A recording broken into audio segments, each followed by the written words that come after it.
আসসালামু আলাইকুম। আমরা অনেক সময় অনেক পেজ খুলে রাখি এবং এগুলো আমাদের কোনো কাজে আসে না। তো এগুলো আমরা ডিলিট করতে চাচ্ছি। তো কিভাবে ডিলিট করব চলুন দেখে নেওয়া যাক। প্রথমে আমরা ফেসবুকে চলে যাব।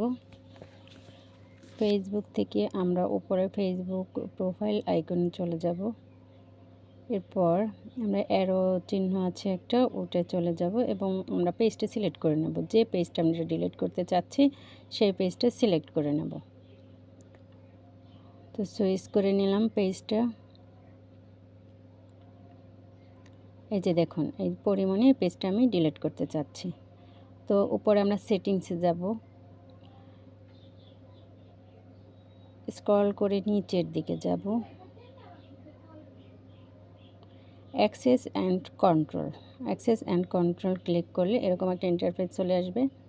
এখানে অনেকগুলো অপশন আছে। তো আপনি পেজ আনপাবলিশ করতে পারবেন, ডিঅ্যাক্টিভ করতে পারবেন, ডিলিট করতে পারবেন। তো আমরা নিচের অপশনটা সিলেক্ট করে দেব, যেহেতু আমরা পেজটা ডিলিট করতে চাচ্ছি।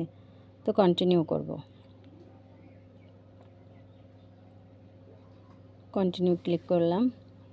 এরপর এখানে টেল আস হোয়াই, কেন আপনি পেজটা ডিলিট করতে চাচ্ছেন।